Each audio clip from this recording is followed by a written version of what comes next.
Hola, muy buenas tardes a todos. Mi nombre es el psicólogo David Morán y vamos a continuar con este primer ciclo de conferencias del programa PSM-VIH 2021, el cual tiene título Aspectos psicológicos a considerar en personas que viven con VIH. La importancia de la salud mental antes, durante y después de un diagnóstico. El día de hoy, como yo les comentaba, yo voy a presentar el tema, uno de los temas intermedios y también por ello un papel relativamente muy importante, el cual es el papel de la familia de las personas que viven con VIH. ¿Por qué va a ser tan importante este tema? Bueno, antes de comenzar, debemos tener a consideración cuál si es, nosotros somos seres biopsicosociales. ¿Qué quiere decir esto? Que aparte desde una perspectiva biológica, una perspectiva psicológica, también tenemos que tener a consideración una perspectiva social del desarrollo y desempeño que vamos a tener nosotros como seres humanos en nuestro entorno. Y sobre todo, este modelo tiene mucho mejor alcance que los modelos únicamente biomédicos, en donde va a considerar que únicamente la perspectiva psicológica y la perspectiva biológicas son las únicas importantes y relevantes a considerar para llegar a un punto de salud en cualquiera de nosotros o dentro de la humanidad. Es muy importante que también nosotros consideremos, bueno, para empezar, que consideremos principalmente cuál es el papel de nuestra familia dentro de nuestras vidas. No es necesario que me lo respondan, no es una pregunta para que respondan ahorita por micrófono o por chat, no, sino una pregunta autorreflexiva que necesito que tengamos cada uno de nosotros. ¿Qué papel, qué grado de importancia tiene nuestra familia en nuestro día a día? ¿Son importantes, no son importantes? ¿Los considero relevantes, no los considero relevantes? ¿Y el por qué? En caso de que yo tenga alguna emergencia, alguna necesidad, ¿con quién puedo contar? ¿Con quién puedo contar? ¿Con mi familia? ¿Con alguien más? ¿No cuento con nadie? ¿Con quién? Posiblemente para algunos puedan llegar a decir, no, pues es que realmente mi familia no juegan pues, ningún papel en mi vida, simplemente soy yo. Algunas otras personas pueden decir, no, sí, el papel de mi familia es muy importante, cuento con ellos, me gusta tomar a consideración su opinión, su perspectiva de vista. En caso de que yo llegue a tener algún problema, alguna situación, alguna crisis, yo sé con quién contar, porque a veces, a pesar de que llegamos a mencionar, no, pues yo cuento con mi familia, no siempre todos los miembros de nuestra familia van a estar 100% ahí al pendiente. Y está bien porque relativamente tampoco es parte de la obligación de los miembros de nuestra familia, ¿ok? Ahora también desde esta parte biopsicosocial debemos tener a considerar lo siguiente, sobre todo desde la importancia de la parte psicosocial, ¿ok? Desde una parte psicosocial debemos considerar que hay varios elementos, factores que van a estar muy predisponentes para que cierta característica ante cierta situación, en esta ocasión llamémoslo de manera general crisis, tenga cierto resultado o no. De ahí que de su resultado va a variar. Entre ellas podemos encontrar las creencias, creencias relacionadas a la salud, creencias religiosas, creencias respecto a nosotros mismos, creencias respecto al entorno que nos rodea. El contexto, como anteriormente ya se había mencionado, también juega un papel muy importante. El por qué no va a ser exactamente la misma realidad lo que se está viviendo en un contexto del Medio Oriente que lo que se puede ver en nuestros países vecinos del norte, que lo que nosotros vemos en un contexto general del país, que nuestro propio contexto. Y aquí es muy importante que tenemos que tomar a considerar el papel y el contexto en donde nosotros nos desarrollamos dentro de nuestro papel familiar. La cultura, de igual manera, a pesar de que nosotros, si nosotros observamos dentro de nuestro día a día con personas con las que comúnmente tenemos intereses parecidos, intereses en común, personas con las que convivimos día a día, miembros de nuestra familia, vecinos, compañeros de escuela, compañeros del trabajo, Podríamos decir que incluso cada uno de nosotros, o incluso de manera general, vería una situación de la misma manera, que tenemos las mismas creencias, que vamos a actuar de cierta forma referente a cada estímulo. Cuando el papel de la cultura aquí va a ser muy importante, porque lo que en una cultura podamos considerar normal y existe una normatividad respecto a cierto caso, en la otra cultura puede ser considerado como algo negativo o algo mal visto. El nivel educativo igual juega un papel muy importante, sobre todo si nos referimos a una perspectiva a veces psicológica. A veces cuesta un poco más de trabajo desde el punto de vista profesional este sentido de la transformación de pensamientos, ideas irracionales en ocasiones, lo que conlleva también a una transformación de conducta. De igual ahí sucede como en los casos anteriores de cultura y contexto. Una persona con un nivel educativo básico posiblemente no ve el mundo de la misma manera que una persona con un nivel educativo superior, un nivel educativo de grado. ¿Por qué? Porque las experiencias que van obteniendo, los conocimientos que ya tienen y los predisponentes que existen, van a referir a la forma en la que se capta el mundo, en la que percibimos de distinta manera. Un claro ejemplo que podemos ver es que ahorita cada uno de los ustedes que están como asistentes, que estamos aquí, a pesar de que yo les esté brindando el mismo contenido, incluso yo, cada uno de nosotros lo vamos a percibir de una manera distinta. ¿Y por qué vamos a percibir, por ejemplo, este contenido o lo que vemos día a día de una manera distinta? Por todos estos factores predisponentes.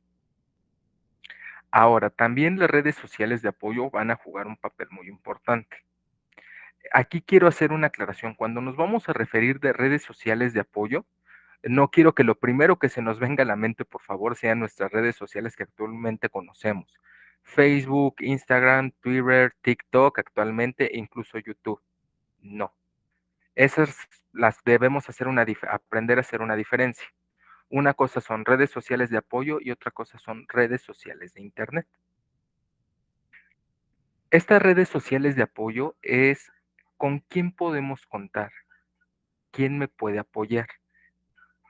Y sobre todo lo que va a caracterizar estas redes sociales de apoyo es que va a haber una relación de, ok, yo te brindo esto, pero también necesito que tú me apoyes con esto otro. Va a ser una relación recíproca. Es decir, si yo necesito algo, me puedo apoyar en este grupo de personas en específico o a veces una sola persona, pero eso también debe significar que cuando este otro grupo o este otro miembro de la red social lo necesite, yo también, si está en mis posibilidades, debo apoyar y contribuir con ello, porque de lo contrario entonces solo sería una relación de recibir y eso no es una red social de apoyo. Sería más que nada una red social únicamente paliativa, acompañante, sería únicamente elementos o factores, por así llamarlos, acompañantes. Ya no estamos encontrando un apoyo. Un ejemplo muy clásico de esto lo podemos encontrar en algunas instituciones asistenciales que únicamente, ok, yo te brindo esto, esto, esto, para que tú puedas solucionar tu problema y por problema, problema general. No nos vamos a interesar en ver qué es lo que te está causando, el trasfondo, no. Únicamente para que soluciones la consecuencia de tu problema. Y por último, el lenguaje. ¿Por qué también el lenguaje es muy importante? Porque algunas expresiones que, por ejemplo, para mí pueden ser muy comunes utilizarlas, incluso el tono de voz, algunos gestos que podemos llegar a utilizar cada uno de nosotros, no se va a significar lo mismo para mí a lo que yo estoy acostumbrado que para ustedes. Un ejemplo que podríamos llamar un ejemplo que hace poco sucedió es dentro de este ciclo de conferencias, las personas que asistieron a la ponencia del compañero Carlos, él no es de este país. En una ocasión que estábamos checando algunos aspectos de esta ponencia, también la maestra Erika tampoco es de México. Yo de repente llego a utilizar algunas expresiones muy comunes, incluso cuando ellos me decían, ya tengo este material, ya tengo esto, ¿cómo ves? Hablamos de esto, del otro, y yo a veces respondía, ok, pero para mí responder con un ok significa ok, muy bien. vamos bien. Sin embargo, dentro de estas personas me mencionaron, es que, ¿sabes qué? De donde yo vengo, esta expresión de okey es muy sí es común, pero generalmente representa que no le pones interés o que no te importa. Es de manera muy seca, es como una así de: "Ah, okey, sí, tú sigue haciendo lo tuyo". A veces, aunque nosotros también creamos que una simple expresión que ya está en nuestro vocabulario diario, que las personas que nos rodean ya saben qué significa o a qué nos referimos, no siempre va a ser así. Por eso también hay que tener a consideración esto, sobre todo nuestro papel que jugamos dentro de la sociedad como individuo y también a nivel familiar.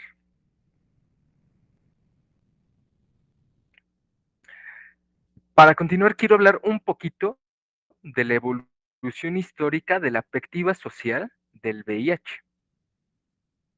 ¿Por qué? Porque seguramente ustedes me pueden contar, oye, disculpa David, disculpe David, eh, pero si usted acaba de mencionar que vamos a hablar acerca de una perspectiva familiar.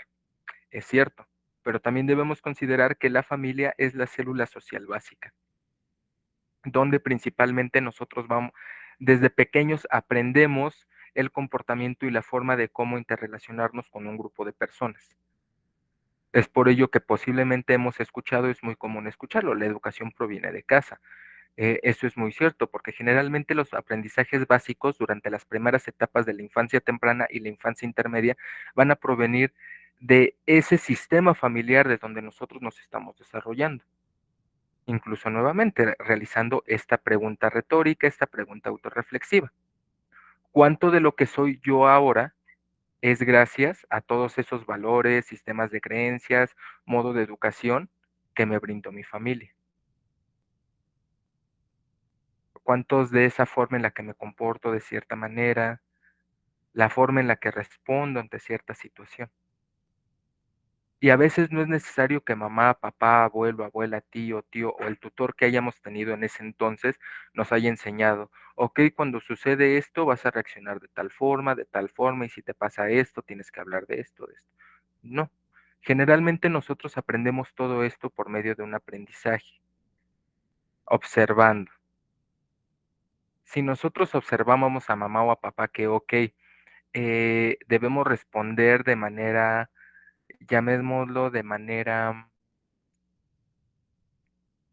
honesta ante cierta situación de que, por ejemplo, ¿sabes qué? No pude entregar esto a tiempo por esta situación, a mí no me dio tiempo, me sucedió esta cosa.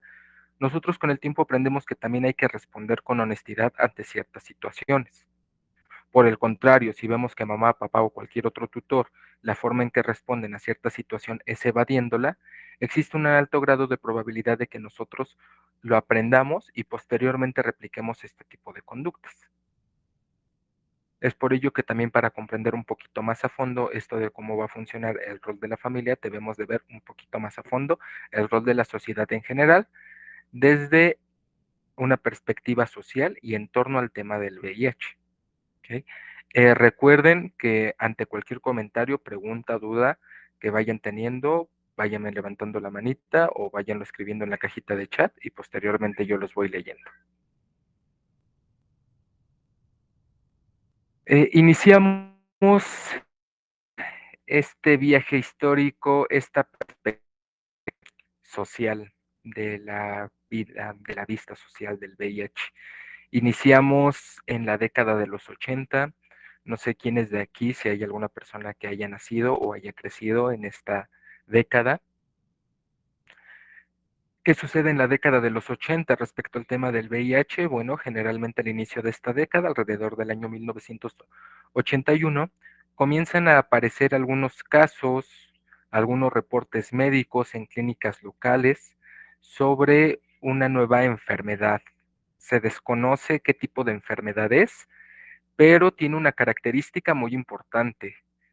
Únicamente se han visto afectados hombres con conductas sexuales homosexuales,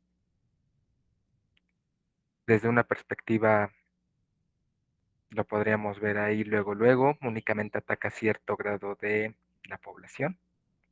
Y tiene otra característica a nivel médico, biológica muy importante. Existe una severa inmunosupresión. ¿Qué quiere decir esto? Que el sistema inmunitario de esas personas, de esos hombres, ya no estaba funcionando de manera adecuada. Había un deterioro tan grande que se podía considerar ya de una manera catastrófica, de una manera muy emergente. Hay que, pues, investigar. Eh, los casos van en aumento en este grupo de la población, llama la atención de la comunidad médica, comienzan a existir ciertas investigaciones y se descubre lo siguiente.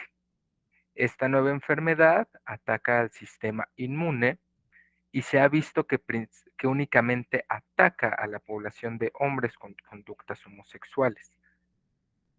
Y no en todos, pero en algunos de esos estudios, si alguno de nosotros ya ha elaborado algunos estudios de investigación, aunque sea a nivel escolar, sabemos que en nuestras conclusiones hay un apartado titulado discusión. En esa discusión generalmente nosotros tenemos que poner, se llega a tal conclusión, sin embargo, se necesita una investigación más a fondo. En muchas de esas investigaciones, al ser muy emergente, a ser un tema controversial, no se hizo, hubo muy pocos casos en los que se recomendaba dar más investigación. Y esto, como es común en nuestra sociedad actual, pues pasa de la comunidad científica, pasa a la población o a nuestra sociedad en general. Pero algo muy curioso y que incluso se sigue sucediendo, nosotros nos podemos dar cuenta actualmente en el tema del coronavirus, es que no siempre vamos a leer fuentes confiables y únicamente nos vamos a dejar llevar, a veces por el título de un reporte, por lo que me dijo mi compañero que está al lado, lo que me menciona este grupo de personas, o a veces por lo que me vienen resumiendo, si pertenecemos a la comunidad científica, si pertenecemos a la comunidad educativa, únicamente a veces leemos únicamente el resumen, un abstracto de lo que realmente es. ¿Y qué conlleva esto? Pues únicamente la gente toma los elementos que considera pertinentes, necesarios, importantes para ellos, por así llamarlo, y lo único que replican es, esta es una nueva enfermedad que únicamente ataca a la población homosexual. Y es por eso que durante la primera mitad de la década de los 80, el VIH es comúnmente llamado o comúnmente conocido en la población general como el cáncer gay. Ahora, si vemos esta perspectiva y también vemos más o menos la perspectiva social referente a esta población, la comunidad LGB, lesbianas, gays, bisexuales, durante esa época, década de los 80, el apoyo social y familiar era relativamente nulo. Mientras que si igual durante esa época, por otra parte, la comunidad trans era prácticamente invisibilizada por la sociedad. Y si nos estamos centrando en una enfermedad que para la sociedad no debe de tener cierto grado de relevancia, no quiero notarlos, no quiero voltear a ver, como únicamente le sucede a un sector de la población y yo no pertenezco a ese sector de la población, entonces ¿qué conlleva? Un desinterés. Durante esos primeros años, incluso durante prácticamente toda la década de los 80, sucede un desinterés social, un desinterés científico, un desinterés médico general por parte para estudiar un poco más a las causantes, consecuencias e incluso tratar de buscar una cura para el VIH.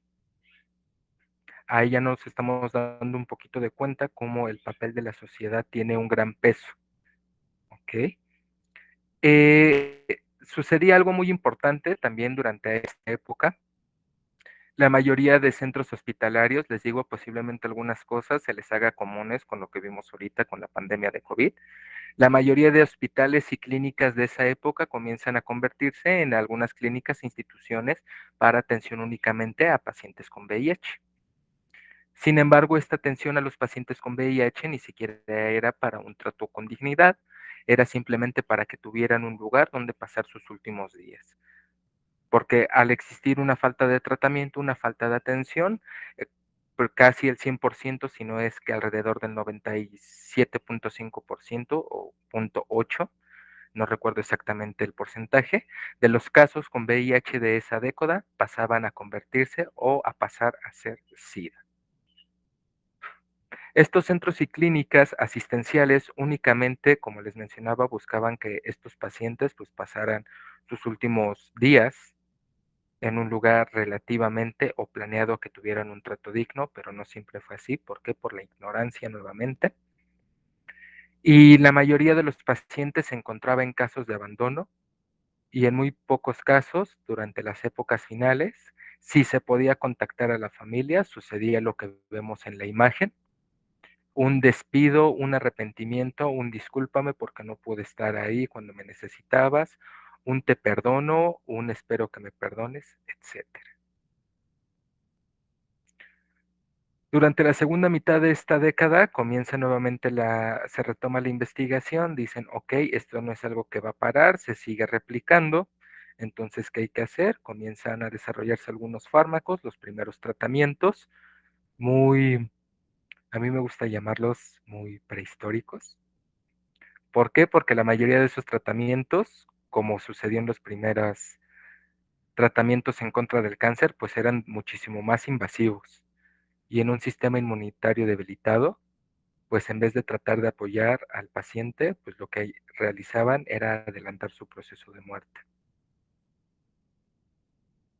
Pasa el tiempo, llegamos prácticamente, todo esto se mantiene hasta alrededor de finales de la década de los 80, principios de los 90. Se desarrollan fármacos un poquito menos invasivos. Ni siquiera detenía el avance del VIH, lo ralentizaba al punto de que la esperanza de vida ya podía tener alrededor de unos 10, 15 años más si se tomaban las medidas adecuadas. Todavía no se llegaba al punto como el que nos encontramos ahora. Y de todas formas sucede algo igual, desafortunado. No todas las personas, no todos los pacientes, no todos tenían acceso a él porque era un medicamento caro, únicamente en venta por patente y en algunos casos se le llegaba a administrar por vía hospitalaria, pero solo en caso de emergencia. Curiosamente, esto se relaciona a que comienzan a haber más casos de hombres y mujeres heterosexuales. Se descubre que las personas que utilizaban drogas inyectables, sus parejas e incluso posteriores hijos comenzaban a obtener esta enfermedad. ¿Y por qué lo llamo curiosamente? Cuando se dan cuenta de que entonces ya no ataca solo a cierto rasgo, a un cierto porcentaje de la población, a un grupo en específico, ok, entonces le puede suceder a cualquiera. Yo no quiero que a mí me llegue a suceder eso, todavía no estamos seguros de cómo se contagia, cómo se transmite, pues entonces hay que darle más interés y a tratar de buscar una cura, medicamentos que nos ayuden. Nuevamente la sociedad aquí tiene un efecto muy grande. Como a cualquiera de nosotros nos puede suceder, entonces ya le muestro un mayor interés a. Trato de brindar mi apoyo en lo que pueda, generalmente la comunidad médica y farmacéutica. Aquí todavía la comunidad en el ámbito de nuestra profesión, la profesión psicológica, con trabajo si nos podíamos poner de acuerdo en ese entonces todavía entre cognitivo-conductual o seguimos con psicoanálisis. Así que todavía no nos adentrábamos tanto en este tema. Entrando la década de los 90 sucede algo muy positivo, algo que ayudó relativamente, es más, me estoy equivocando al utilizar la palabra relativa, algo que realmente en una realidad ayudó a que la situación de VIH mejorara, y es esto, el apoyo social, la creación de grupos de apoyo, de organizaciones. A pesar de que se descubrió que también la enfermedad nueva, el virus, ya tenía nombre, VIH, incluso ahí ya se hace la diferencia entre VIH y SIDA, sin embargo, en la mayoría de la población se continúa utilizando como sinónimos, debido a que todavía no el 100% de los casos, pero sí un gran porcentaje de ellos iba tarde o temprano a desarrollar SIDA. Comienzan a aparecer estos grupos de apoyo pro SIDA, yo te apoyo, estamos viviendo por lo mismo, podemos compartir algunas experiencias, a ti por qué te sucedió, no a mí por esto, por el otro, yo creo que por esto, por el otro. Comienza a haber una diversificación de medios para tratar de educar a las personas del por qué aparecía esta enfermedad, cuáles eran los métodos de transmisión y cómo podíamos tratar de protegernos ante ella.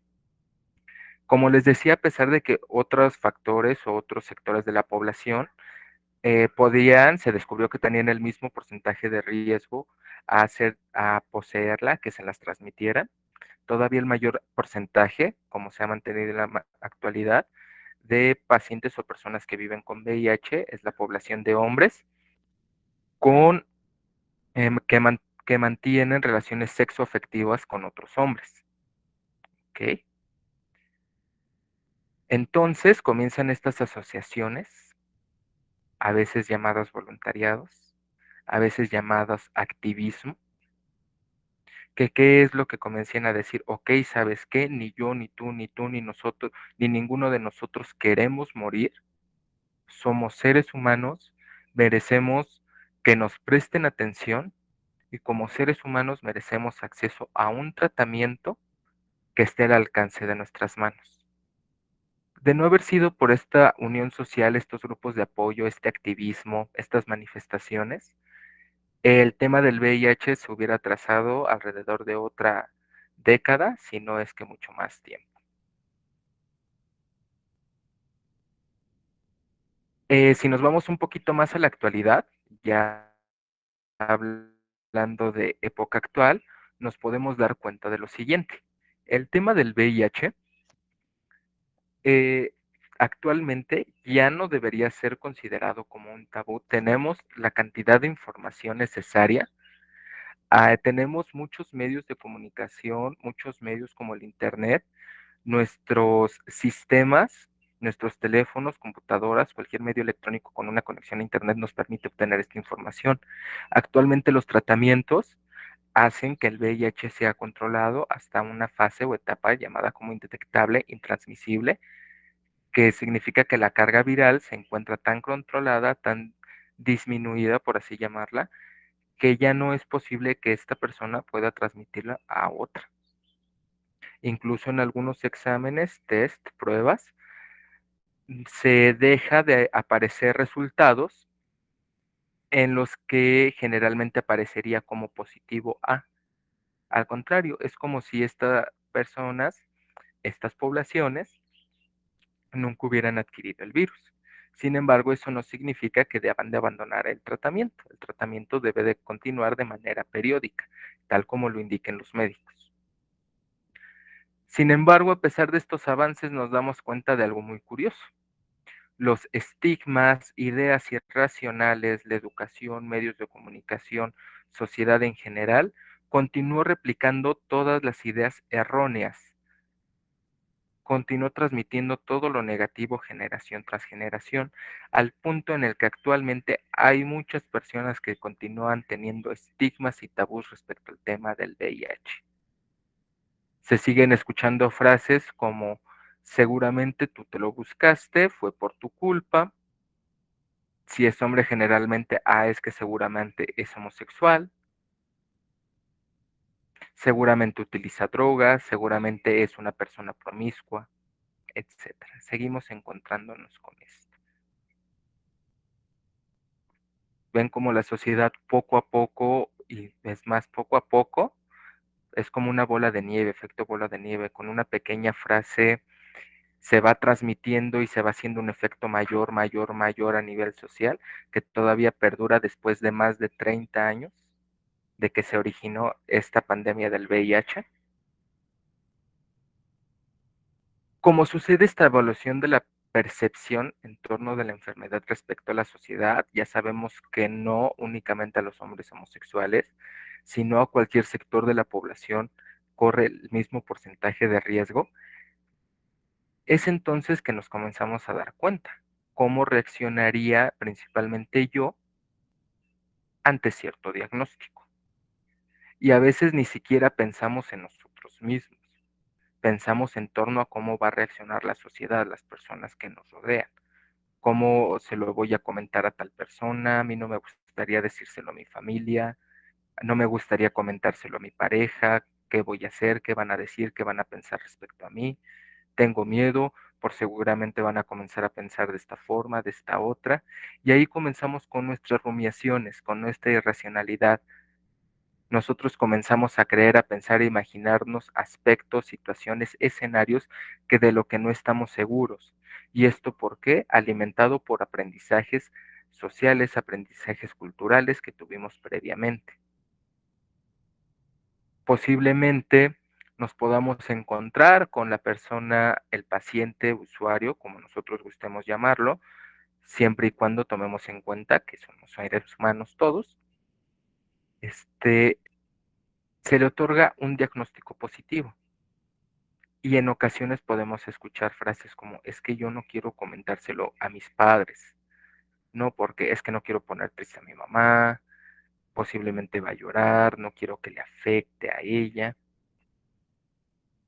Pero esta persona se da cuenta o posiblemente cree eso, ¿por qué? Porque tal vez en el pasado vio que algún otro familiar sufrió de un diagnóstico de alguna enfermedad crónica y vio que la madre o X familiar reaccionó de tal manera.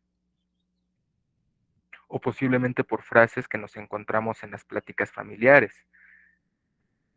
Esos chistes, frases que a veces pueden parecer muy graciosos al momento, pero si nos los analizamos poco a poco nos damos cuenta de que únicamente replicamos nuevamente estigmas, estereotipos, que como vimos en ponencias anteriores, lo que ocasionan es también un deterioro a nivel salud mental. Y la salud mental juega un papel muy importante en la vida de enfermos crónicos, así como en pacientes o personas que viven con VIH. ¿Alguna pregunta hasta el momento? ¿Algún comentario?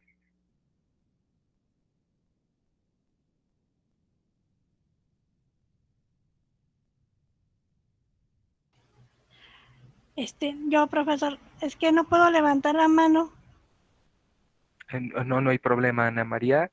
Te pero escuchamos. con respecto a lo que mencionó del tratamiento, al principio de hecho empezaron a tratar por medio de como si fuera cáncer, a base de quimioterapias y radioterapia, ya que con el VIH comienzan a tener a padecer de sarcoma de Kaposi. Bueno, es lo que le pasó a un familiar en el 86, algo así. Y y pues eso, así empezaron los estudios, de hecho agarraron como conejillo de indias. Gracias. No, muchas gracias a ti, Ana María. Sí, precisamente es lo que hablábamos hace un momento. Los primeros tratamientos comienzan a ser un poco invasivos, como lo menciona Ana María, semejantes a lo que actualmente quimioterapia. E incluso muchos de esos tratamientos todavía experimentales. Ana María también utiliza la frase como conejillos de indias, porque sí, no podemos encontrar otra frase más que se le acerque más a la realidad. Eh, generalmente existían las salas, como actualmente con cualquier enfermedad nueva, como se vio con COVID, ok, tenemos esta población con 50 pacientes, tenemos estos 5 tratamientos, le damos este tratamiento a tal, tal, tal y tal, tal, tal y tal, le damos este otro y vemos cuál nos da un resultado positivo. El que nos dé, pues pasa a segunda fase y si ninguno nos da un resultado positivo, pues lástima, seguimos investigando. Sucede aquí también esta deshumanización en el sentido de decir qué es lo que sucede, qué es lo que pasa. Estamos refiriéndonos a personas, a seres humanos, a seres que continúan siendo seres humanos, no por cierta característica. En este sentido, llamémoslo una nueva enfermedad, significa que tengamos el valor, la oportunidad de llamarlos de cierta manera o tratarlos de cierta forma, simplemente. Incluso había quienes decían, pues el fin que es encontrar una cura, pues amerita los medios que vayamos a tomar, cuando esto no, con el tiempo nos vamos dando cuenta de que esto no era lo correcto. para el actuar. Entonces llegamos a esta parte de qué manera puede la sociedad influir. Como les estaba comentando, la sociedad puede influir a través de estigmas, ideas irracionales, todos estos pensamientos equívocos, rumiaciones que se van trasladando, que los expresamos día a día y sin ningún remordimiento, porque decimos, porque yo así crecí, yo así sé, yo sé que esto es lo correcto y nadie me va a hacer cambiar de opinión respecto al tema. También nos vamos a encontrar con rechazo, ¿por qué? Por lo mismo de esta ignorancia, por así llamarla, por darle un nombre. Esta va a conllevar a un rechazo, el hecho de que tal vez yo no sepa cuáles son realmente los medios de contagio, prefiero que ni te me acerques para tratar de evitar que tú igual me contagies, porque incluso existe esa palabra todavía contagio, cuando realmente no es así, lo que sucede es una transmisión. ¿Okay? Posteriormente nos vamos a encontrar con sentimientos y emociones negativas, posiblemente igual tristeza, el hecho de decir lástima, el hecho de decir, ay, pobrecitos, ay, no debería suceder esto. Esto igual si lo hacemos es algo totalmente negativo que afecta a nivel psicológico. Sin embargo, en estos sentimientos y emociones negativas también podemos encontrar el odio, la ira e incluso el asco, cosa que posiblemente hay una alta probabilidad de que alguno de nosotros o cualquiera de nosotros haya escuchado en alguna conversación el hecho de decir, es que a mí está cierto tipo de personas con cierta característica, a mí me ocasiona asco, no quiero estar cerca, etcétera. ¿Y eso a qué conlleva? Bueno, principalmente, como les decía, esto es parte de una ignorancia a causa de un aprendizaje social replicado y reforzado, tanto por nuestro entorno como medios de comunicación. ¿Y a qué conlleva? Que las personas que vivan con VIH generalmente se encuentran con miedo a la muerte. ¿Por qué? Por el hecho de que toda su vida las personas que lo rodean, medios de comunicación, fuentes no confiables, continúen mencionando esta parte de que VIH relativamente sigue siendo pues prácticamente una sentencia de muerte, cuando ya no es así. Que el hecho de tener VIH es relativamente lo mismo a que posteriormente se va a desarrollar SIDA o que VIH y SIDA es lo mismo, cuando nuevamente no, es un error. Y es ese sentido de, pues es que, ok, yo sé que es una enfermedad grave, me lo han dicho, incluso nuestro sistema educativo a veces lo refuerza todavía. Yo leí, a mí me enseñaron que pues este virus, tarde o temprano, voy a morir por ello, y yo no quiero morir. Y ese mismo miedo a la muerte hace un autorrefugio, que nos adentremos, nos refugiemos en nuestros propios pensamientos, porque todavía esta parte de quién me va a apoyar, a quién le puedo decir, no le quiero comentar a nadie y nos refugiamos en nosotros mismos. Y ese propio autorrefugio, este resguardo por hace que nos tengamos una ceguera cognitiva, por así llamarla. ¿A qué me refiero con ello? A que por lo mismo yo zorrito me cierro los ojos, no sé que existe tal asociación, que posiblemente en mi clínica, en mi centro de salud, me pueden apoyar, me pueden informar que en algunos casos, regiones, el tratamiento es gratuito, que si yo sigo tales indicaciones, entonces no va a suceder nada, si yo sigo al pie de la letra mi tratamiento, continuaré con mi vida normal, sin ningún problema, etcétera. También va a existir este rechazo generalmente causado por este sentimiento de culpa, por pensamientos generalmente en el ámbito sexual, si yo me hubiera cuidado, si le hubiera preguntado a tal persona, si hubiera escuchado a mis padres, profesores, compañeros, amigos, eh, las personas, los médicos que decían que tenía que utilizar o si tenía relaciones sexuales fuera con protección y yo no lo hice, entonces es mi culpa, yo me lo busqué, lo que me pasa es un castigo. Despersonalización, que se refiere al hecho de que únicamente vamos a centrarnos en que mi vida a partir del diagnóstico es esta, es VIH. Toda mi vida va a girar en torno al VIH, entonces yo tengo que dejar de hacer las cosas que me gustaban, debo de dejar de relacionarme con las personas tal y como yo me relacionaba, ya no voy a tener parejas, posiblemente ya no tenga hijos, etcétera. ¿Por qué? Porque ya toda mi vida es esta. Ya supongamos, ya no voy a ser, llamémonos, ya no voy a ser yo David, ya no voy a ser yo Miriam, ya no voy a ser yo Vanessa, ya no voy a ser yo Guillermo, ya no voy a ser yo María, ya no voy a ser yo Ana María. No. Dejamos de ser nosotros como personas y comenzamos a vivir a través de nuestra enfermedad, de nuestra situación de salud. Por ende, poco a poco va sucediendo esta desvalorización.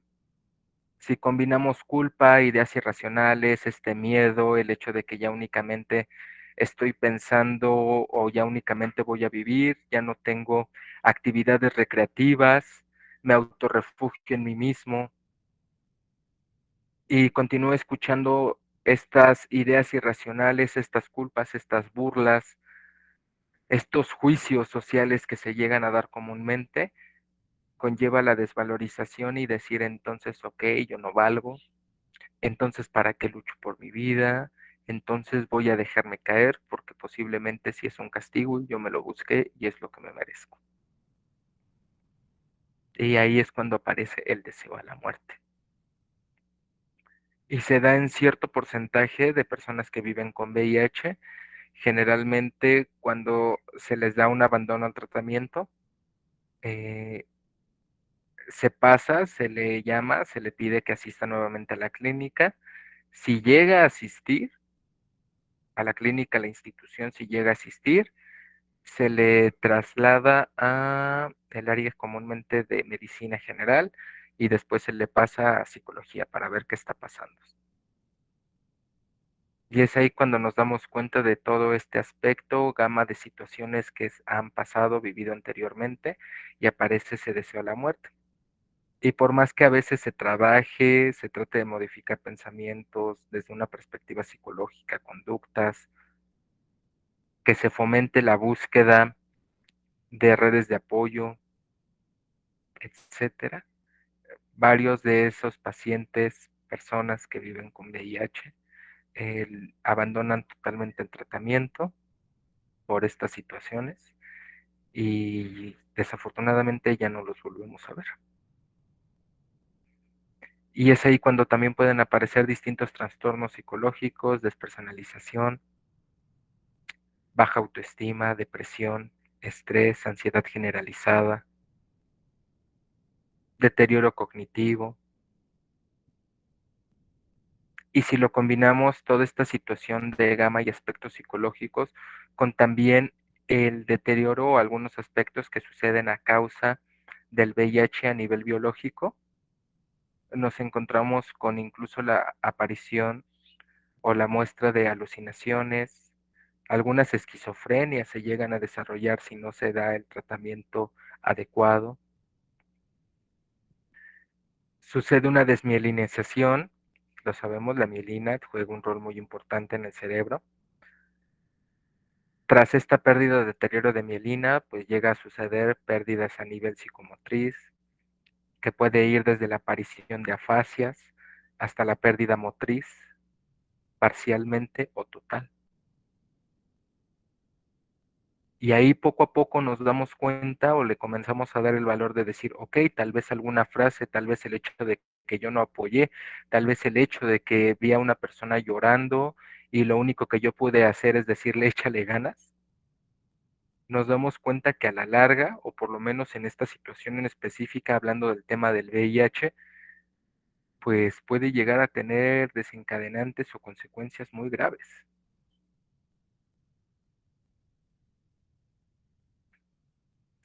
Y ahora sí, pasemos a hablar directamente a la familia. Para hablar de la familia, desde la perspectiva de la que yo les voy a hablar, se los voy a comentar, nos vamos a encontrar que en la familia va a haber tres aspectos muy importantes a considerar. Una, y si no es que a veces la más relevante, los roles.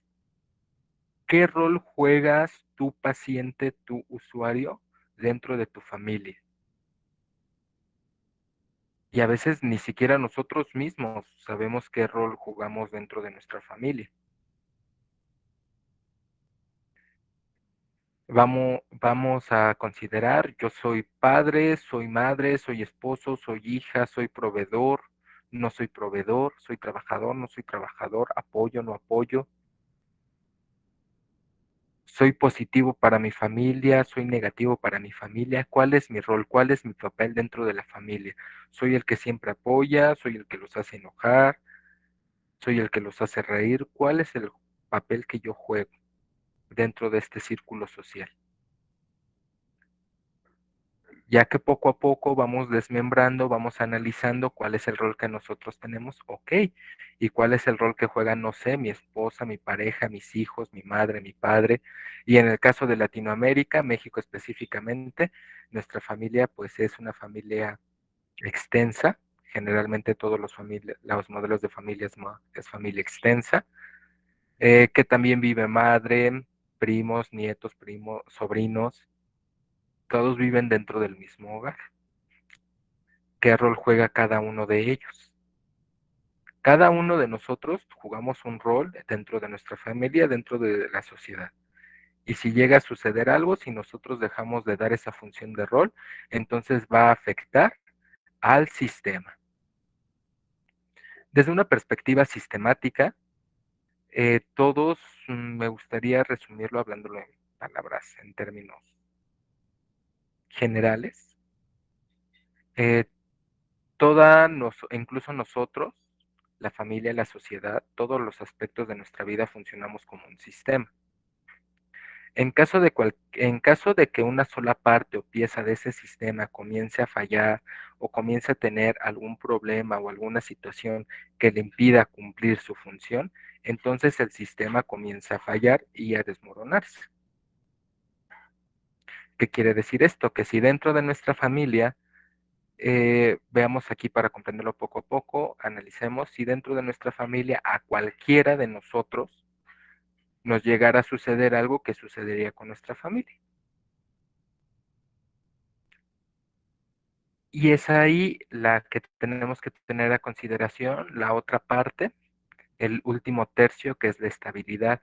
Y no solo estabilidad económica, si bien va a jugar un papel muy importante la estabilidad económica, también la estabilidad socioemocional, la estabilidad de relaciones interpersonales e intrapersonales que vamos a tener dentro de esta célula social, dentro de nuestro propio grupo, dentro de los grupos.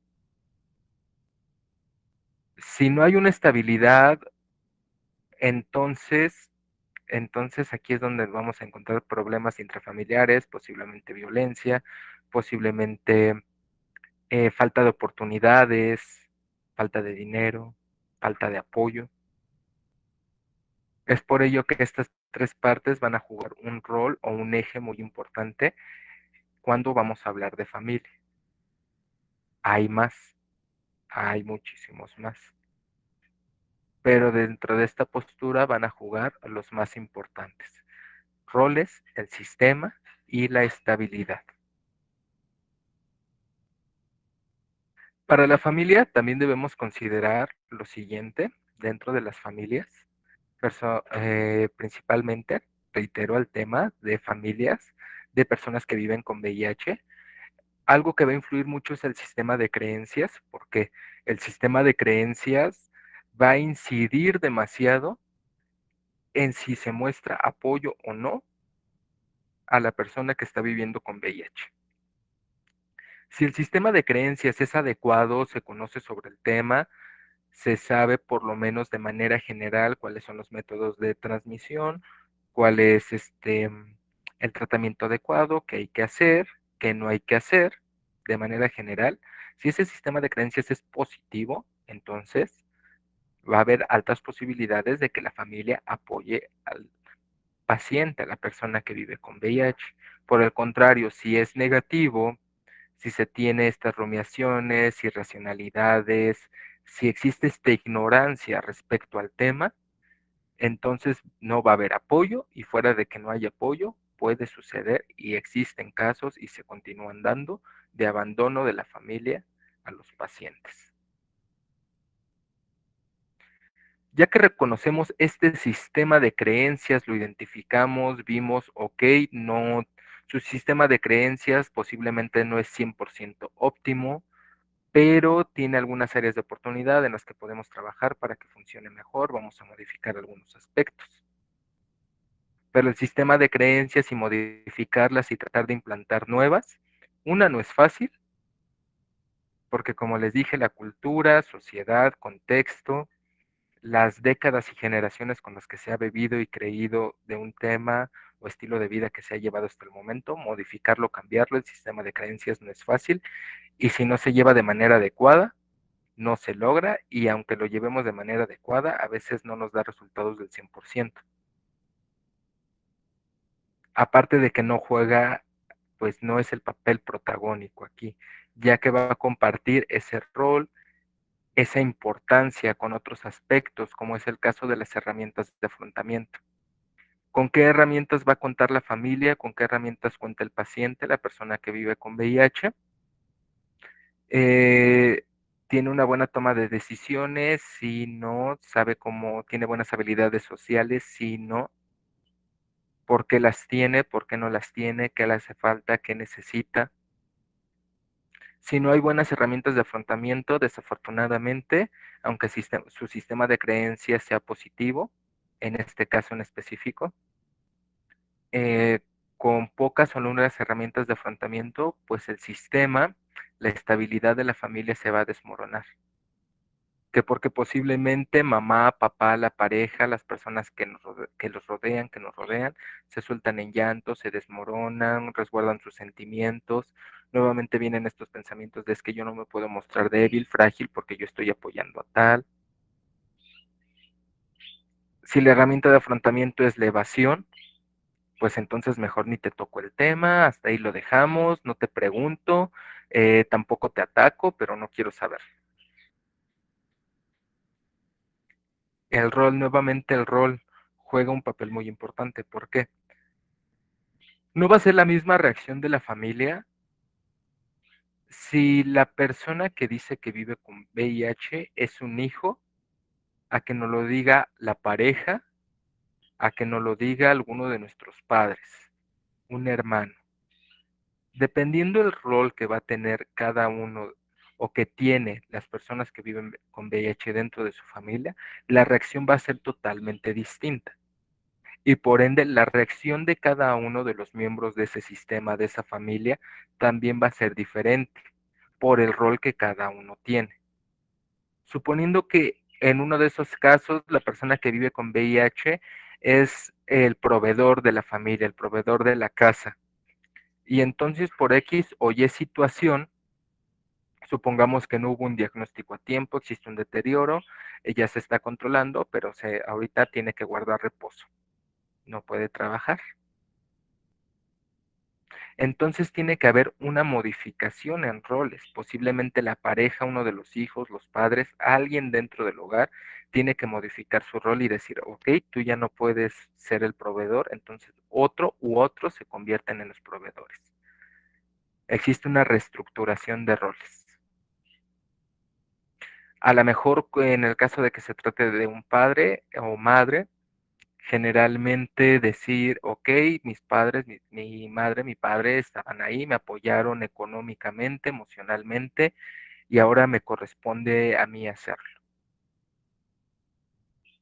Esta reestructuración de roles se va a dar y se da no solo en personas que viven con VIH, sino en cualquier enfermedad crónica, sobre todo si se da la situación en la que la persona que tiene esta enfermedad, llamémosla X enfermedad crónica en este caso, sucede esta reestructuración de roles, este aspecto, esta nueva forma de vida, esta salida de la zona de confort. Y es ahí cuando sucede esta reestructuración, esta modificación dentro del sistema familiar, que la estabilidad va a jugar un papel muy importante. Si es una familia con estabilidad, con una buena estabilidad, entonces la familia va a lograr superar esta reestructuración y va a poder seguir o salir adelante. En caso de que no exista una estabilidad o la estabilidad sea muy frágil, por así llamarla, que se pueda derrumbar ante cualquier aspecto, entonces es cuando vemos que se da esta disruptura familiar, esta división. Se da generalmente mucho en el caso de cuando es en el caso de hijos, cuando son los hijos que todavía viven en el hogar paterno-materno, que están pasando por por esta situación. Está la madre apoya, eh, te apoyo, te ayuda a llevar tu tratamiento, tus citas en caso de que necesites asistir al médico, internamiento médico, que estés guardando reposo en casa. Generalmente es mamá por el rol protector, el rol donde tiene más apoyo emocional. Y ella va a estar ahí generalmente 24/7. Papá igual por el rol, el papel que la sociedad le asignó, porque es una realidad, la forma en la que él se comporta, sus herramientas de afrontamiento, la forma en la que ve la vida, su sistema de creencias. Dice, es que yo no puedo soportar esto y no te preocupes, como yo ya no puedo soportar esto, yo me voy de casa, te sigo dando dinero, pero ya no soporto, me voy. Y sucede esta disruptura familiar. ¿Por qué? Porque no había habilidades para afrontar la nueva situación, no había una estabilidad emocional, no había una estabilidad a nivel socioafectiva, ni siquiera o posiblemente había una estabilidad a nivel psicológica para lograr afrontar este o los cambios venideros. Nos vamos a encontrar también con algo muy importante, que son los paradigmas de la realidad, que la realidad percibida es totalmente distinta a la realidad total o la realidad, si así la queremos llamar. La realidad percibida va a ser como cada uno de nosotros o cada uno de los miembros de esa familia del ejemplo va a percibirlo. Posiblemente el padre dice, no, pues es que yo no los apoyo, yo no puedo hacer nada, no sé cómo hacerlo y creo que solo les estorbo.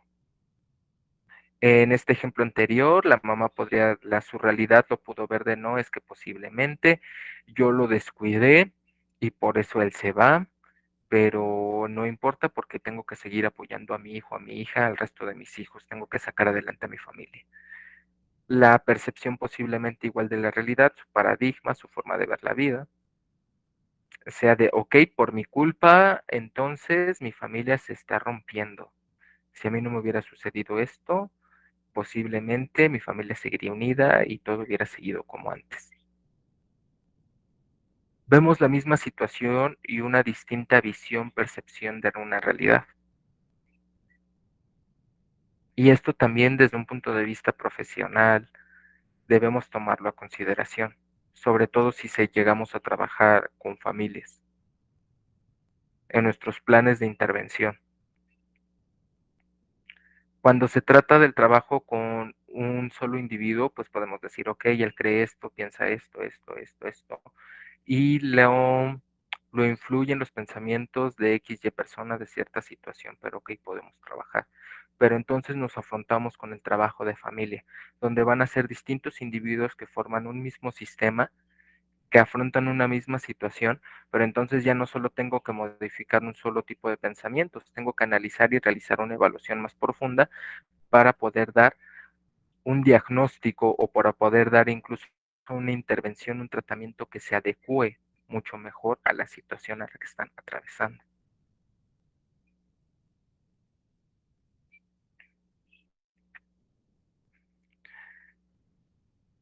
Centrándonos en el tema de apoyo familiar, nos vamos a encontrar, creo que es la forma en la que visualmente lo podría explicar, tanto en el tema del VIH como para cualquier crisis que suceda a nivel familiar, este pequeño diagrama ciclo lo explica. Ahorita les voy explicando poco a poco, permítanme un segundo.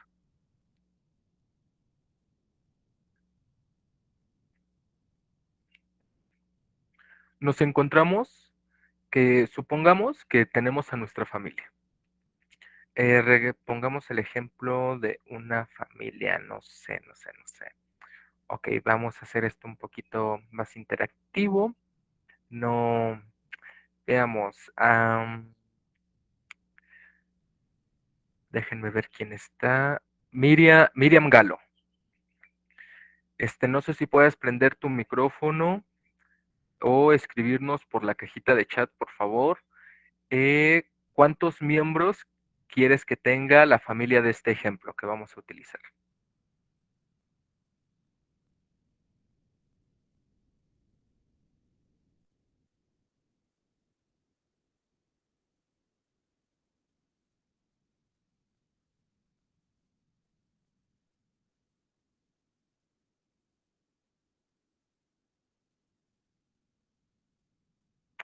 Creo que Miriam no está.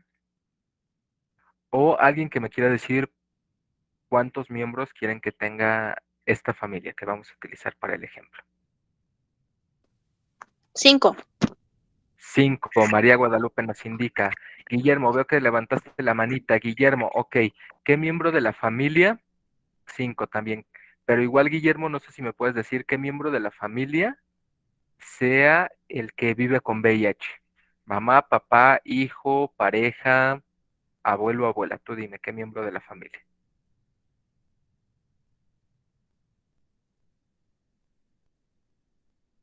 La pareja, ok. Van a ser 5 pareja, entonces, ok. Ana María, ¿tú nos podrías decir qué nivel educativo o socioeconómico puede tener esta familia? Pues que tuvieran la secundaria. Únicamente secundaria, ok. Y por último, déjenme ver quién más está, porque no los veo bien, quién más está. Y Karina, ¿tú nos podrías informar, por favor, si se trata de una pareja joven con 3 hijos o se trata de 2 parejas que viven con los padres de alguno de los dos? ¿Una característica extra para esta familia?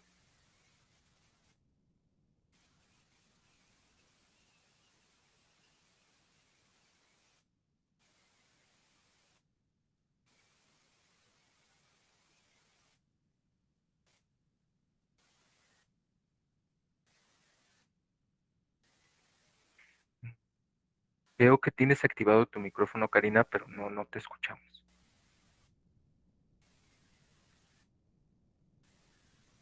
Bueno, no importa. Vamos a trabajar con estas 3 características. Nos encontramos con una pareja, llamémosla una pareja joven. Tiene 3 hijos pequeños. La pareja, como fueron pareja joven, su primer hijo lo tuvieron a los 14 años ella, 16 años él. Por ende, su educación no pudo continuar y su nivel educativo es únicamente secundaria. Ok, sí podemos trabajar con ello. Nos encontramos en el ejemplo de esta familia que hasta el momento, sus hijos menores tienen un hijo de 3, 2 y 1 año. 3, 2 y 1 año. Relativamente, no, relativamente y por las características nos damos cuenta de que no hay una planificación familiar. El único que trabaja va a ser él y su sueldo es relativamente el mínimo. Okay. Dentro de la perspectiva, dentro del paradigma de esta familia, si nosotros por estas características tal vez podríamos decir, no, pues pobre familia, son jóvenes, tienen 3 hijos, no tienen cierto grado de nivel educativo, su nivel económico es bajo. Podríamos nosotros llegar a pensar eso.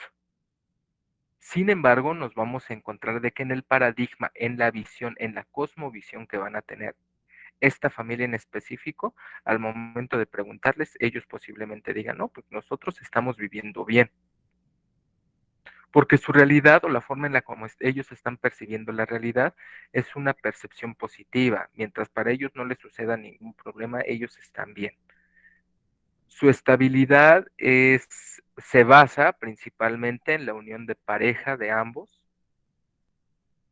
Mamá se queda casi todo el tiempo en el día, por lo que las relaciones afectivas, el apoyo socioemocional general viene por parte de la madre y el apoyo económico lo va a tener el padre, cada uno ya tiene su rol y todo bien, pero de repente nos encontramos a que el esposo en esta situación se comienza a sentir mal, comienza a tener ciertas fiebres, comienza a tener calambres, le aparece un sarpullido en su piel, tanto extraño, siente muchos dolores de cabeza, la fiebre, se ha presentado algunas diarreas. Y entonces su esposa, su pareja le dice, ¿sabes qué? Deberías irte al doctor, la clínica acuérdate que es gratuita, deberías de ir para que no gastes. Y va, y le comentan, se hacen los estudios, el médico familiar lo recibe, le recomiendan hacerse unos estudios más pertinentes, más de sangre. Generalmente, como llega a suceder en algunas instituciones, no le explican el por qué, solo le dicen es para descartar ciertas cosas, para descartar alguna sospecha que tengo, etcétera. Y llega el día en el que le informan a este joven que tiene VIH. Este joven, por su nivel educativo, sabe que el VIH se trata de una enfermedad de transmisión sexual, que posiblemente pueda llegar a desarrollar SIDA y que necesita de un tratamiento. ¿Ok? Va y le comenta a su pareja se rompe en llanto, ¿por qué? Y comienza a culpabilizar el hecho de ya viste con quién te metiste, seguramente es por tu culpa y una palabra clásica que se llega a utilizar mucho en un contexto similar, seguramente tú me contagiaste, tú me lo pegaste a mí, ¿que acaso no pensaste en mí, no piensas en tus hijos? Y ahí entramos en la primera zona que es nuestra zona de crisis. Va a suceder una crisis que va a afectar a nivel familiar. Ya que sucedió la crisis, entonces aquí va a venir el método de afrontamiento. ¿Qué va a incluir ese método o el nivel de afrontamiento? Bueno, en primera ya vimos que la pareja, la esposa no lo está afrontando de una manera muy positiva, que digamos, lo único que está haciendo es culpabilizar. En este caso, el joven efectivamente se comienza a culpabilizar. ¿Por qué? Porque él por su trabajo se encontró a otra señorita y tenía relaciones sexuales con esa otra señorita sin protección y posiblemente fue ella o posiblemente fue por el nuevo tatuaje que se hizo, porque no fue con el profesional, fue con el compañero del compadre de trabajo y nunca se dio cuenta si las agujas estaban esterilizadas, limpias, si eran nuevas o ya eran reutilizadas.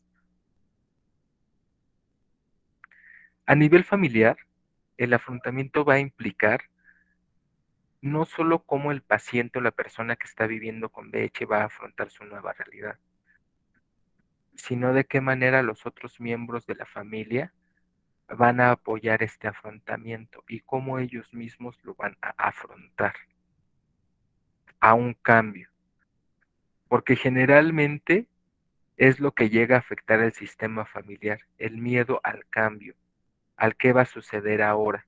Si nosotros estábamos bien de esta manera, ¿por qué tú realizaste algo para modificar esto? Nos encontramos de que el joven pues asiste al médico, tiene su tratamiento, tiene una adhesión al tratamiento adecuada, asiste a sus consultas médicas, psicológicas, sigue todas las recomendaciones. Afrontó relativamente bien su, nuevo, su nueva etapa de vida. Al fin y al cabo sí pudo, durante el momento de crisis, hubo algún problema con su pareja, los reclamos, los reproches, pero ambos se quieren, les gusta estar con sus hijos, pero sucede otra cosa. por X o Y razón, escucharon en alguna plática, mejor dicho, la pareja, ella va y le pide un consejo a su mamá, le comenta, ¿sabes qué? A mi esposo, a mi pareja, le empezó a suceder esto, el otro, y le dijeron que tenía esto, el otro. La mamá empieza con ideas de antaño, posiblemente igual, nivel educativo bajo, réplica de estigmas y estereotipos. Hija, seguramente él se mete con hombres, seguramente se mete con prostitutas, cuántas veces no te habrá engañado, tal vez es drogadicto, deberías tener cuidado. Y tú ya te fuiste a revisar, todo bien contigo. La chica, afortunadamente, no ocurrió ningún riesgo, no hubo una transmisión. Y le dice, sí, no hay problema, mamá, solo quería que me apoyaras, que me comentaras cómo íbamos, qué podía hacer yo para apoyarlo a él, porque sí lo veo como que muy decaído últimamente. La mamá únicamente la llena de ideas negativas, de reclama, etcétera. Pasa el tiempo y nos damos cuenta de que la mamá de la chica ya se lo comentó a otra persona y ya se lo comentó a otra persona y otra persona y otra persona, hasta que llega a los oídos de donde trabaja el joven. Y nuevamente, por esta ignorancia, no se sabe del tema, qué tal si, entre comillas, no los vaya a contagiar dentro de la zona donde trabaja, etcétera, y lo despiden injustificadamente. Entonces, el joven pierde su rol como proveedor. Y aquí vamos a entrar a la etapa de desestabilización. Efrosina Díaz Muñoz, permítame tantito, leo tu mensaje. Cuando asisten a consulta y le diagnostican VIH, les dan información sobre la enfermedad. Ok, debería de, es el protocolo. Cuando se da el diagnóstico, el personal que brinda el diagnóstico debe otorgar toda esta información. ¿Sabes qué? Va a suceder esto, esto, esto. No te preocupes, ya no significa que tarde o temprano vayas a adquirir o se vaya a convertir en SIDA, tienes que seguir este tratamiento, mira, están estos lugares de apoyo, necesitas asistir al área de psicología, al área de nutrición, al área de odontología para que te den seguimientos adecuados. Se tiene que decir toda esta gama de aspectos que involucran el tema del VIH. Sin embargo, no en todos los lugares sucede así. ¿Por qué? Porque también el personal médico tiene sus propios estigmas, sus propias ideas, sus propios tabús respecto a la enfermedad. Y el sistema en donde vivimos, aunque la ley lo diga, todavía en muchas instituciones médicas públicas y privadas, continúan diciendo, ¿sabe qué? Aquí está su diagnóstico, VIH positivo, aquí está su receta y nos vemos el siguiente mes para seguimiento. No se da más información. Nos vamos a encontrar con una gran variedad de casos en los que sí se brinda la información pertinente.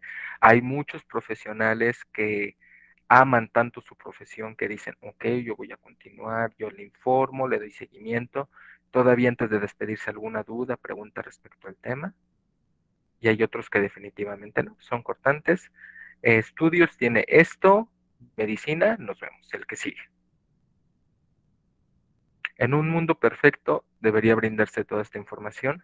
Desafortunadamente no sucede en el 100% de los casos. Continúo. Sucede entonces esta desestabilización de la familia. El joven ya no va a representar su rol de proveedor, ya únicamente se va a quedar ahora como su rol de padre.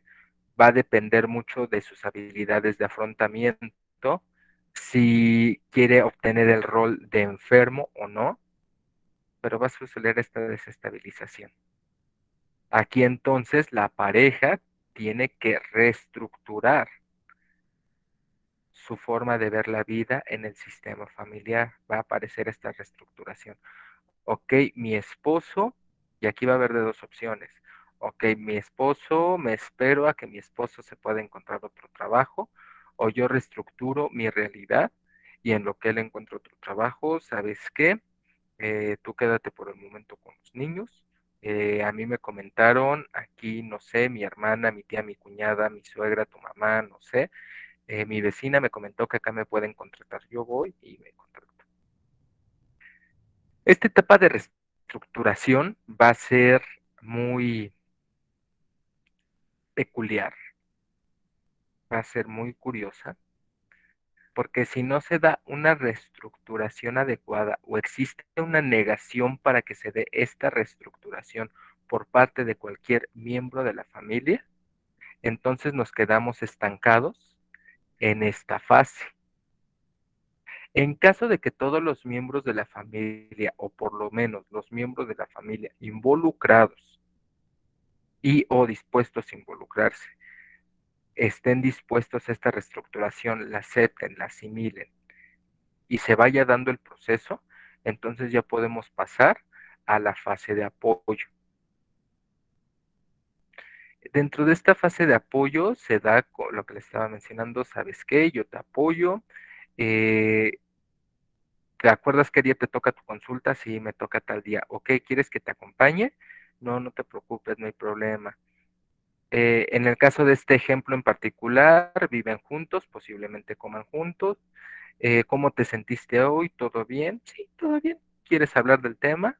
Sí, tal vez no. ¿Cómo te has sentido? ¿Qué piensas?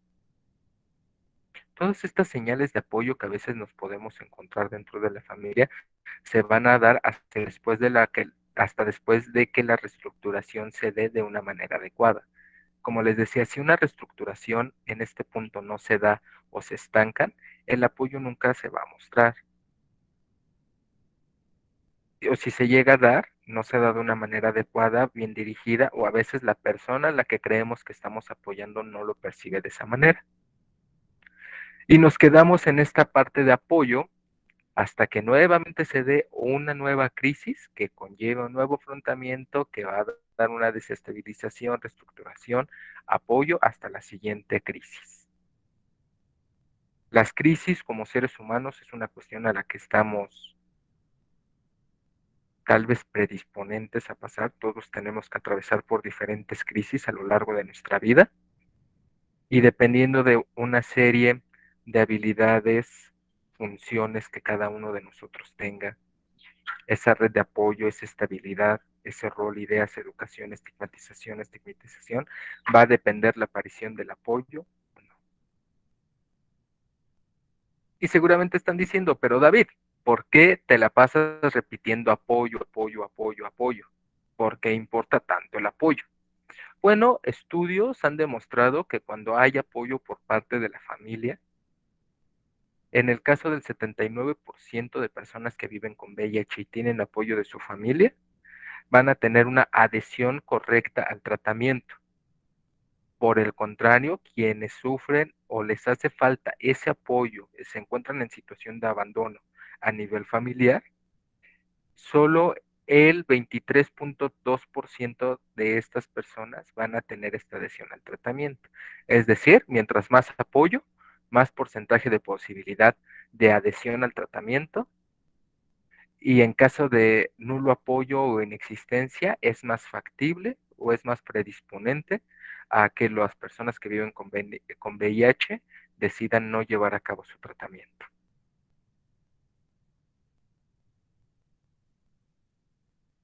Ahora, se da, porque si se da, es una realidad, se da que no todas las familias van a mostrar apoyo, como se los he dicho, a lo largo de esta casi hora y media, que no todas las familias van a mostrar el apoyo al 100% o como debería de, o incluso se dé el abandono.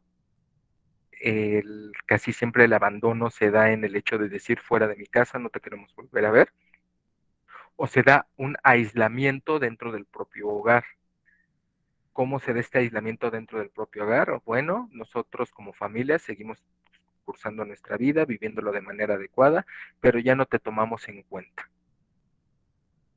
Es entonces aquí cuando nosotros desde una perspectiva tal vez de apoyo, acompañamiento, una perspectiva profesional, psicológica, debemos fomentar la idea que aquí tenemos plasmada. La familia no solo es compartir lazos de sangre, también debemos tener a consideración estos lazos socioafectivos, me demuestran su cariño, sí, no, hay apoyo, no hay apoyo, no, pues sí, no, que no, me abandonaron. Entonces, si no tengo apoyo de mi familia, entonces, ¿qué hago? ¿Ya es sentencia? No. ¿Por qué? Porque también puede tomar este rol de la familia, puede jugar ese papel, desempeñarlo, los amigos, la pareja u otros grupos. Dentro de otros grupos se encuentran los grupos de apoyo, compañeros de trabajo, que a veces sin la necesidad de compartir un lazo cosanguíneo o que se habite el mismo hogar, muestra todo este apoyo, habilidades, sentimientos, todo lo que se llega a necesitar a nivel socioafectivo para que la persona que vive con VIH o está atravesando esta situación de transición entre antes todavía no tenía el diagnóstico y ahora ya lo tengo, todos estos grupos pueden tomar el rol de la familia en caso de que la familia principal no lo esté demostrando. Es por ello que también a nivel profesional, dentro del tratamiento psicológico y una parte importante para la salud mental en personas que viven con VIH, es que se debe de fomentar la inserción a grupos de apoyo. ¿Por qué? Porque la inserción a estos grupos de apoyo va a demostrar, les va a demostrar a las personas que viven con VIH que existen otras personas, muchísimas más, que están pasando por una situación similar a la de él o ella, que se van a dar cuenta de que es posible mantener relaciones sexoafectivas, que es posible formar una familia, que es posible tener hijos, que es posible el matrimonio, que es posible encontrar distintas áreas laborales e incluso va a permitir la expansión de su círculo social y de estas redes de apoyo, estas redes sociales de apoyo.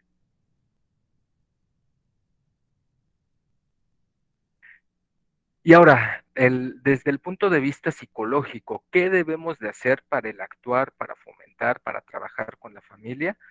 Creo que aquí confirmo con el resto de mis compañeros que también lo han mencionado anteriormente, desde esta postura nuevamente la psicoeducación juega un papel muy relevante, muy interesante.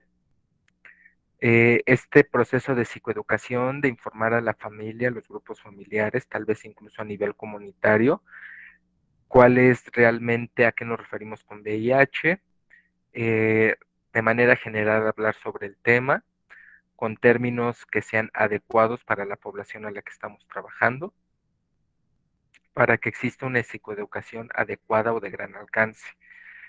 También debemos tener a consideración programas de intervención dirigidos principalmente a fortalecer estos lazos socioemocionales. Si se trabaja desde antes de un diagnóstico de VIH con los lazos socioemocionales, cuando llegue a aparecer una situación como esta o cualquier otro tipo de situación que pueda llegar a generar una crisis, estos lazos socioemocionales van a permitir una reestructuración o van a fomentar o van a fortalecer esa estabilidad que tienen como familia. Y ya no va a ser tan fácil el abandono o la diserción o la disruptura familiar. También hay que tener a consideración, y es algo que les había comentado hace un momento, que es una evaluación psicológica, pero esta evaluación psicológica se tiene que dar de manera integral y de una perspectiva sistemática. Es decir, posiblemente podamos realizar la evaluación a cada uno de los miembros de la familia, pero también hay que realizar la evaluación del sistema en general. Cómo cada uno de los papeles, el rol que tiene cada uno de los miembros de la familia afecta a la función general de la familia y viceversa, cómo la función general de la familia va a afectar a cada uno de los miembros.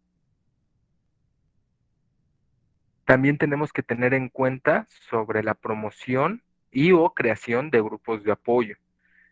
Podemos trabajarlo, la creación de estos grupos de apoyo, elaborarlos desde una perspectiva profesional. No siempre es necesario que estos grupos de apoyo sean creados por asociaciones o instituciones, a pesar de que la mayoría de ellos funcionan así y son creados u originados de esta manera, pero desde nosotros mismos podemos crear esos mismos grupos de apoyo, esas redes sociales de apoyo, fortalecerlas. decir, mencionar, conocer, reconocer, realizar las conexiones adecuadas entre las personas adecuadas para que esas redes sociales o grupos de apoyo se fortalezcan y crezcan con el paso del tiempo, y no por el contrario. Y por último, yo creo que sí, para mí siempre ha sido muy importante la terapia cognitivo-conductual, no para todos los miembros de la familia, aquí sí ya trabajarlo de manera individual y solo en el caso de que alguno o algunos miembros de la familia lo necesiten.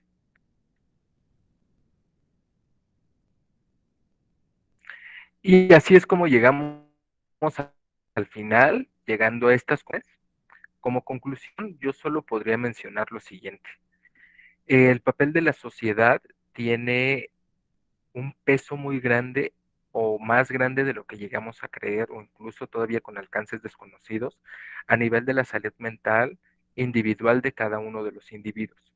Sobre todo si esta sociedad o gran porcentaje de la sociedad tiene todavía ideas, estigmas y racionalidades o incluso despecciones en contra de un grupo más pequeño o un grupo vulnerable. En este caso podríamos llamarlo el grupo de las personas que viven con VIH. Si no se trabaja desde a nivel familiar al ser la célula social básica, entonces no vamos a poder tener un alcance a nivel macro, a nivel social. Es decir, para que nosotros podamos tener un alcance social, macrosocial, debemos ir trabajando desde lo individual, familiar, comunitario y posteriormente sociedad en general. Con respecto al rol de la familia, en la salud mental de las personas que viven con VIH ya nos dimos cuenta de que realmente juegan un rol, un papel muy importante en este sentido, debido a que su muestra de apoyo, las propias habilidades y su función como tal, como sistema, van a inferir posteriormente en la reacción del propio individuo, en la toma de decisiones, en las habilidades de afrontamiento que tenga ante el cambio, ante la nueva situación, y sobre todo porque originan o causan o son la fuente de este apoyo a nivel familiar y social. Sin este apoyo familiar y social proveniente de la familia, entonces generalmente van a suceder la aparición nuevamente de estas situaciones como baja autoestima, estrés, ansiedad, depresión, falta de comunicación, no sé a quién solicitar ayuda, y por ende poco a poco la salud mental se va deteriorando, lo que nuevamente a consecuencia puede ocasionar un abandono al tratamiento para VIH. Desde la perspectiva psicológica es entonces que nosotros tenemos que trabajar también con la familia, viéndolas no como individuos que comparten un solo espacio físico, sino como un sistema. Un sistema en el que si alguno de los miembros o algún aspecto, alguna situación conlleva o falla o conlleva o se transforma en alguna crisis, entonces no solo va a afectar a una sola persona, va a afectar a toda la comunicación y todo el desempeño y todas las funciones que esa familia tiene. Y como vimos, si entonces esa familia funciona como sistema y uno de sus miembros o cualquiera de ellos o cualquier situación comienza a fallar, se desestabiliza el sistema familiar. Ahora esa misma familia pertenece a una comunidad y si esa familia comienza a fallar, entonces el sistema comunitario va a comenzar a fallar y así va a ir aumentando poco a poco. Eso viéndola desde una perspectiva de la teoría sistémica. No tengo nada más que agregar, les agradezco mucho su presencia, escucho sus dudas, preguntas, comentarios o algunas inquietudes que tengamos respecto al tema. Les agradezco nuevamente su presencia y ahora yo les pongo atención a ustedes.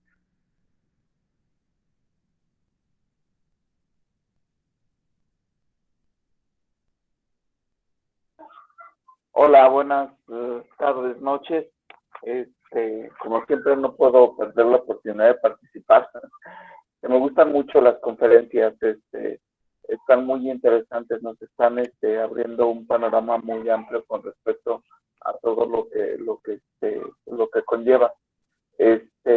Hace mucho tiempo, igual y ojalá pudieran tener la oportunidad de ver una película que se llama Es mi fiesta, con Eric Roberts, el hermano de Julia Roberts. de cómo en algún sector de, este, de la población se, se, se veía el VIH. Lo hacían, bueno, en aquel entonces la película está basada de cuando empezaba. Era tan cruel el asunto, era tan poco atendido el asunto que planeaban suicidios, suicidios para pues, la gente que ya estaba en etapas ya muy, pues a lo mejor ni siquiera tan avanzadas, porque en esta película pues, el chico nada más había perdido parte de la visión, estaba perdiendo cuestiones cognitivas también, pero pues todavía podía andar, todavía recordaba muchas cosas. Ojalá y pudieran verla, es muy interesante. Se llama Es mi fiesta y es con Eric Roberts, el hermano de Julia Roberts, para que lo ubiquen más fácil. Es muy interesante la película. Gracias nuevamente por toda la información y pues aquí seguimos. Muchas gracias, Luis. Agradezco mucho tu presentación, tu comentario y tu recomendación. ¿Alguien más?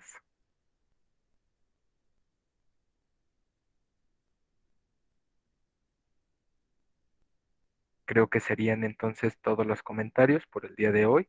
Reitero nuevamente mi agradecimiento y su asistencia. Nos estaríamos viendo ahora hasta el próximo día 2 de agosto.